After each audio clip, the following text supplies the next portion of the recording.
Hey, hello everybody. This is our big December 7th show for you, coming at you from Del Castle C209. I got my new smart board that they just installed here behind me. And so I thought today we'd talk about the significance of December 7th, some of the big things that happened on December 7th. And so let's start off by talking about Pearl Harbor, all right? And very iconic photograph here of the USS Arizona. Only hours after the attack, this photograph was taken, showing the damage to the Arizona. So let's talk a little bit about Pearl Harbor first in our talk about December 7th. So Naval Station Pearl Harbor is a U.S. naval base near Honolulu in the U.S. state of Hawaii.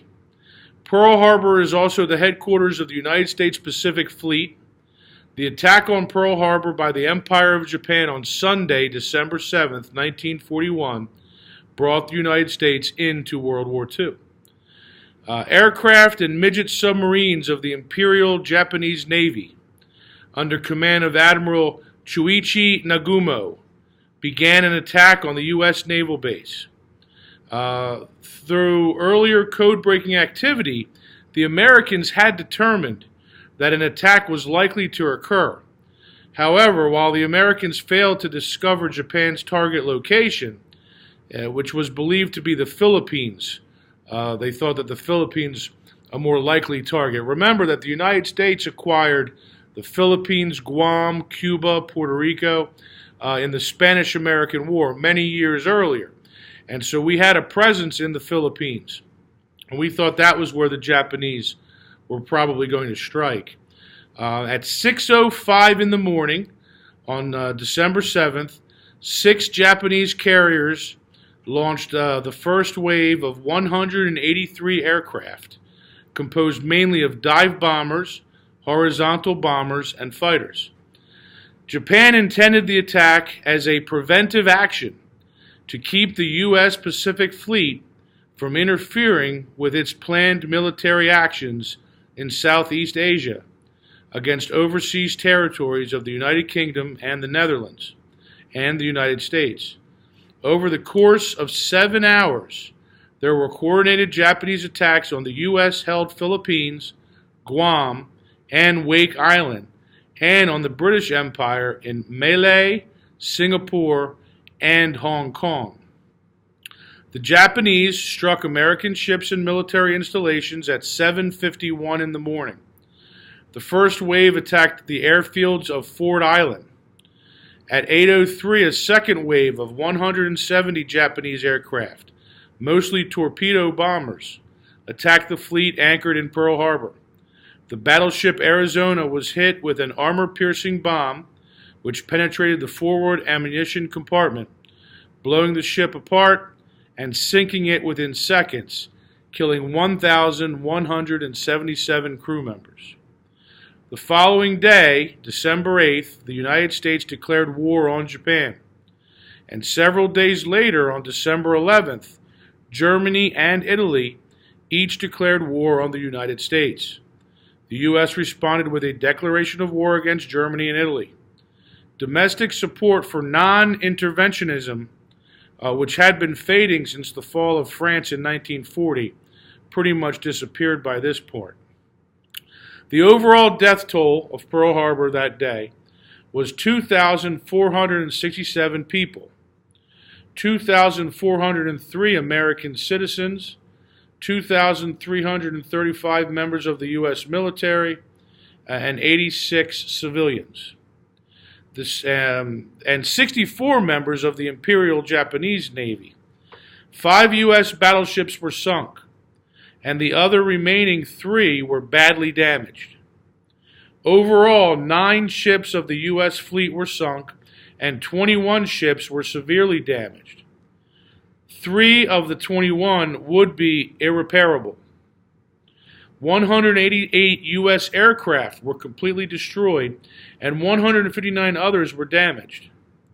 Japan lost 29 out of 353 aircraft that day.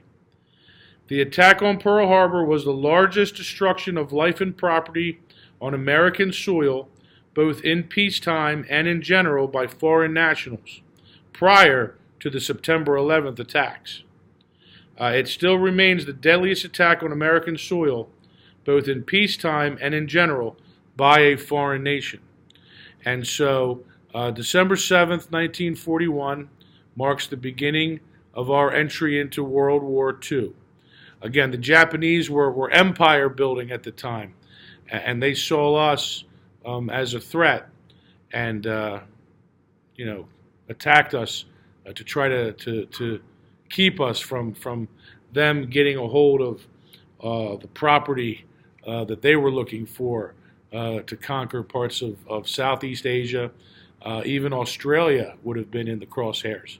So here is again a pretty well-known photograph of the USS Arizona. After the war was over, the USS Arizona could not be repaired, was left, and later, of course, designated as a war grave, a cemetery, if you will.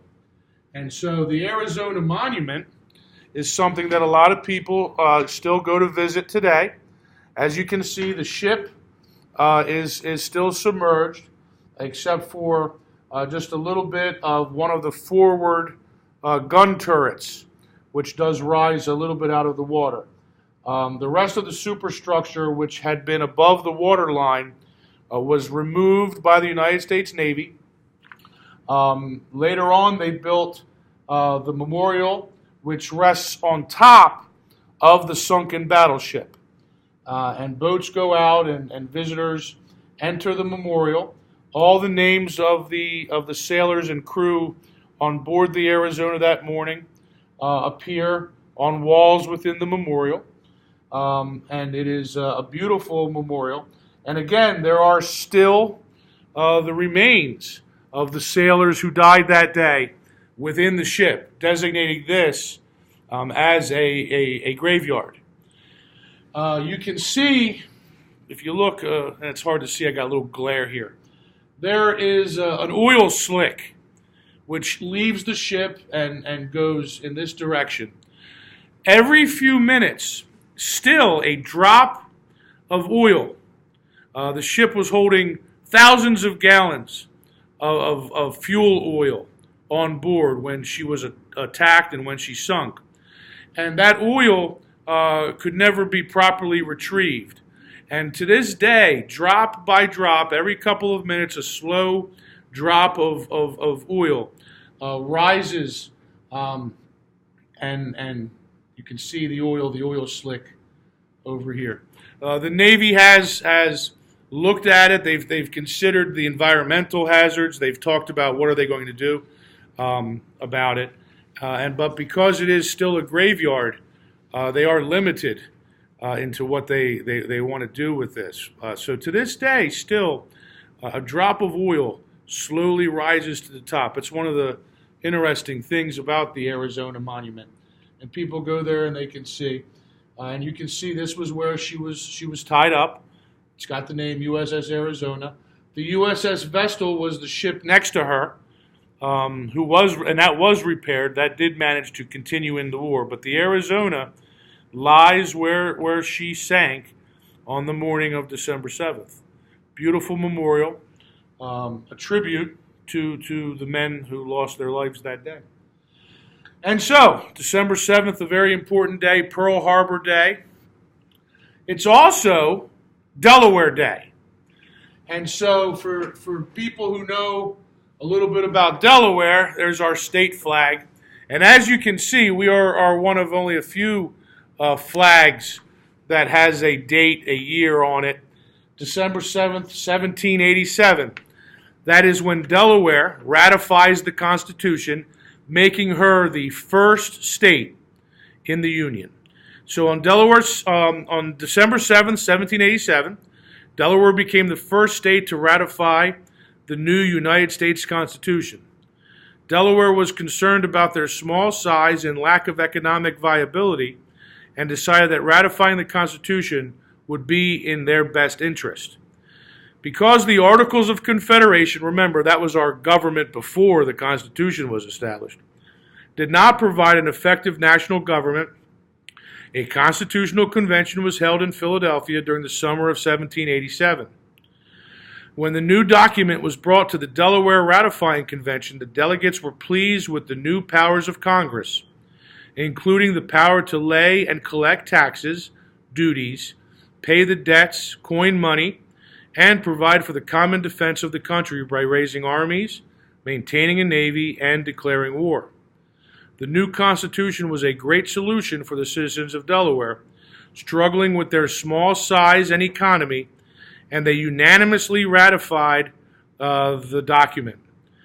Compared to states like Virginia and Pennsylvania, Delaware was small. Delaware lacked population, land, and a major economic hub. Delaware also had a large coastline, but they did not have enough military power to protect themselves from a naval attack on their shores. The citizens of Delaware believed that a stronger national government under the Constitution would help protect them against attack and level the economic playing field with larger states. Agriculture was a main economic driver in Delaware, but much of their land was losing its fertility due to over-farming. The lack of fertility led to lower yields from crops and less money in the pockets of the people of Delaware. Many farmers were deeply in debt after the American Revolution, and Delaware itself was bearing a burden of war debt.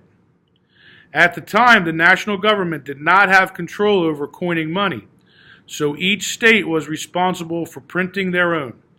This paper money was next to worthless if you came from a state without economic power like Delaware. Another major issue for Delaware was that they did not have a seaport for importing and exporting goods. The national government was not strong enough under the Articles of Confederation to manage economic issues like importing and exporting, so states were left to fend for themselves. Most materials at that time came into or out of Delaware through Philadelphia, a much larger port to the north. The Pennsylvania government charged high prices and taxes for the imports and exports, leading to Delaware's accrual of even more debt.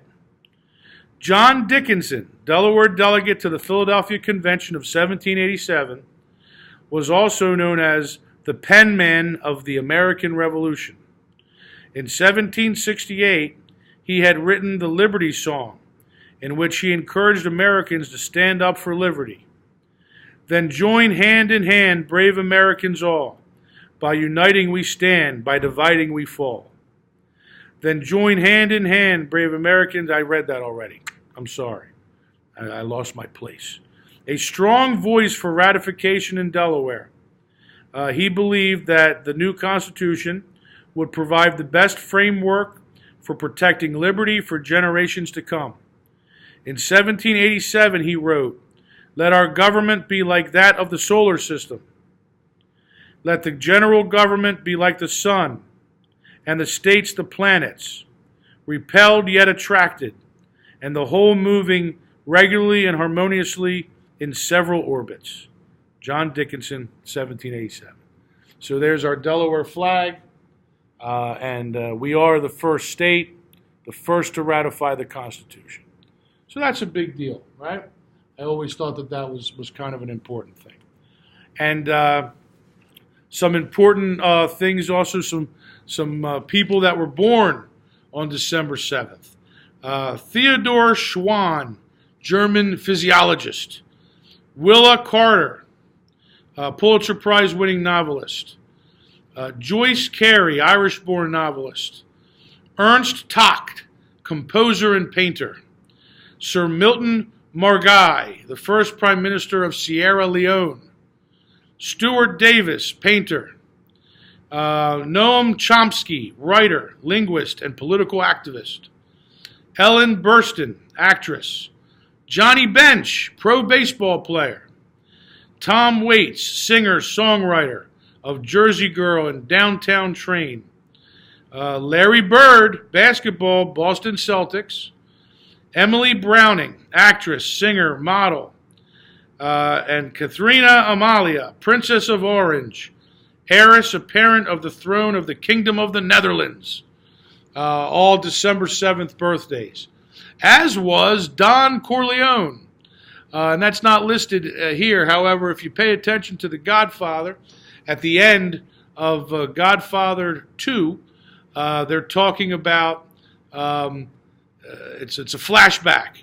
And everyone's sitting at the kitchen table waiting for Don Corleone to come home.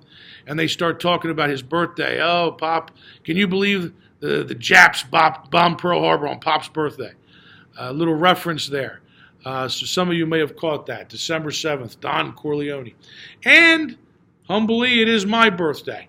Probably one of the reasons why I became a social studies teacher is because I was born on a day, December 7th, that did have a lot of economic, a lot of historical things going on. The first state, Pearl Harbor. Maybe in the back of my mind, one of those things that got me interested in history at a young age. So today, December 7th, is my birthday. I am December 7th, 1971. So what am I? 47 years old. I've never been older than I am today. All right, so life goes on and I'm trudging forward. So I want to thank everybody for watching the shows. I hope you enjoyed today's little December 7th Pearl Harbor, Delaware day. I'm going to start something new on Monday. We're going to do, we'll still do some of these longer shows, these, 10, 15-minute kind of shows with specific topics.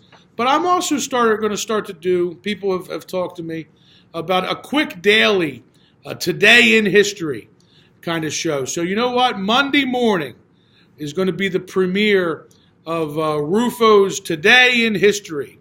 And it'll be quick, 3, 4, 5 minutes, real quick, what happened on that date in history. And we'll cover world history, American history, and we'll go through some birthdays of the day, some famous birthdays. So I'm going to roll that out on Monday. After the weekend, we'll come back on Monday, and that'll be my first quick little show on Today in History. What happened today? So I hope you enjoy that. Let me know what you think when they start to roll out, okay? Other than that, happy December 7th. I hope everyone has a great weekend. Stay in touch. Keep following me on Facebook. Remember, we have a YouTube, too. Everything's on YouTube as well. So continue to check me out. Tell your friends. I'll see you Monday with Today in History, and we'll see how that goes, all right? So remember, take it easy and have a great weekend. And now it's time to shut her down.